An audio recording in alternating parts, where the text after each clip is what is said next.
Hey y'all, welcome back to another video. This is going to be like a hair journal slash hair diary. It's a new series and this is entry one. I feel like it would be fun to just take y'all along with whatever I decide to do with my hair because sometimes I don't even know. And I also thought it would be really fun to be able to look back at the different journal entries and see my hair progress and grow and I don't know, and just in a more informal way. So I just left the gym. My hair is super dry. I have this freaking hat on because my hair is super dry and it needs to be washed. Jump scare. It's time for wash day. So that's what we're gonna do. We're gonna wash it. First things first. Is it weird to say I am still adjusting to cutting half of my hair off? That big chop? But one of the benefits, wash day is so much faster, even when my hair is dry like it is I just start off by rinsing my hair with water. It hasn't been detangled. I haven't done a pre-poo.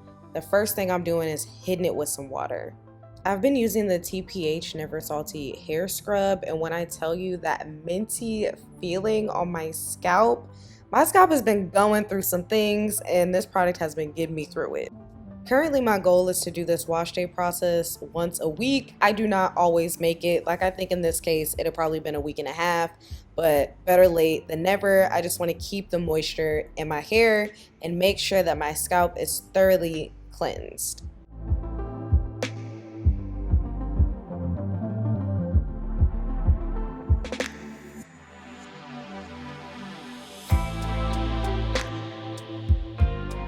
It's a two-step process for me to get my scalp acting right, so I'm going in with the Shea Moisture Anti-Dandruff Shampoo to just help me right along my merry way.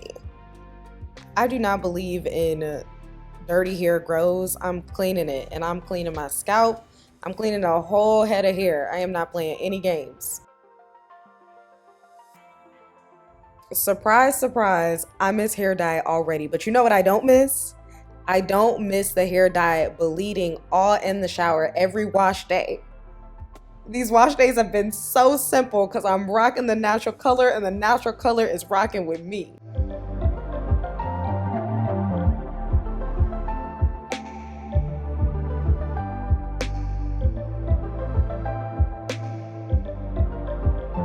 At this point, y'all probably like, girl, we ain't seen you detangle yet. When are you going to detangle? See, this is why I like my deep conditioner to have a lot of slip because it is doing all of the heavy lifting. I'm using the Melanin Plumping Deep Conditioner. If y'all see my hair faves, honestly, all these products are my hair faves, but the slip on this bad boy, my hair is not detangled, but I really take my time. Y'all know that I am a firm believer in finger detangling because it's gonna get those knots out without breaking your hair off like a comb. The comb can't feel the knots like your fingers can. And if you're thinking your hair is too long to be finger detangling, my hair used to be longer and I still stick beside this method. I've been able to see my hair grow leaps and bounds with finger detangling. But I'd be lying if I said you don't need patience. You're going to need a lot of patience, okay? If you're going to rip through your hair anyway, finger detangling, then just pull out the comb, okay? Do what you got to do. Pull out the brush, pull out the comb. Do what you got to do.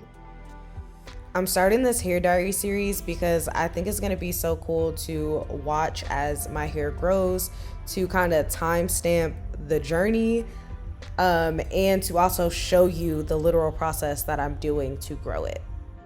I do still have some dye in certain places at the ends of my hair.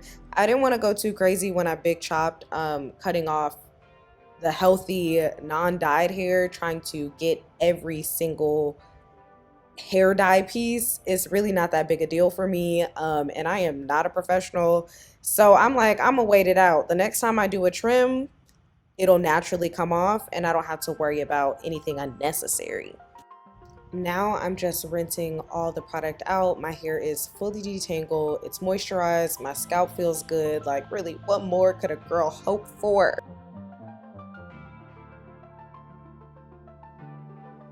I am eating these short wash days up. Now I'm gonna sit back, relax, and do my hair while I watch Grey's Anatomy. I've been watching Grey's Anatomy since the beginning seasons. And this is just gonna get me through doing my hair because it is going to be a blow dry.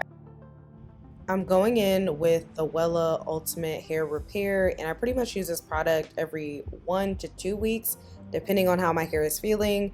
This just makes my hair feel stronger, and I definitely like to do it before I'm using any type of heat styling.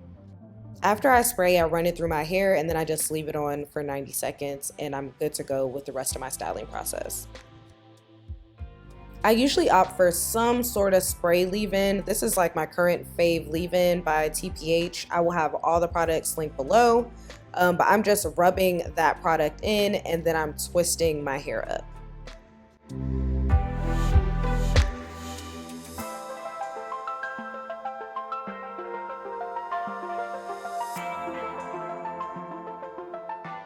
I'm just repeating this process all over my head of hair so that I can prep to actually blow dry.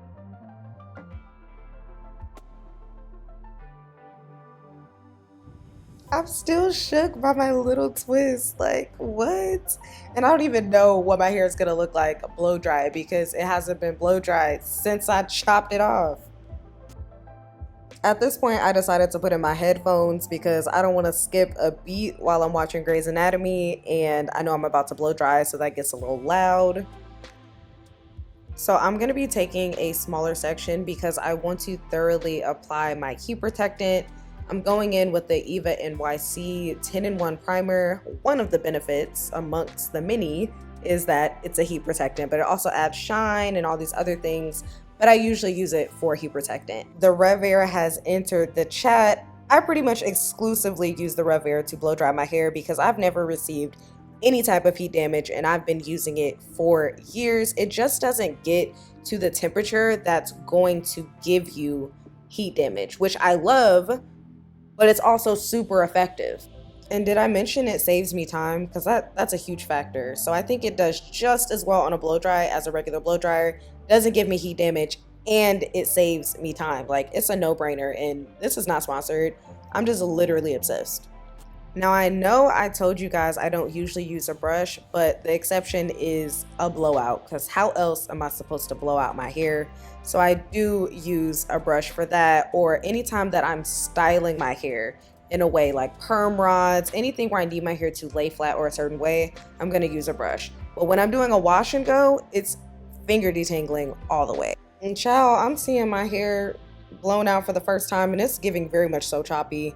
But what did I expect? I knew this was gonna happen, which is why I'm blowing it out. And I actually did end up doing a trim off camera, but this is my final blowout look.